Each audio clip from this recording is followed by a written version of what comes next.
Hoje estou aqui numa Chrysler, o que é que acontece? A carrinha não quer pegar, o que é que vamos fazer? Ela não quer pegar, vamos dar um bocado de éter no tubo de admissão para ela poder ir à oficina e ser arranjada. Dá! Dá!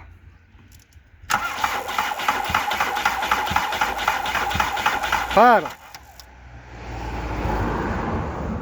Dá!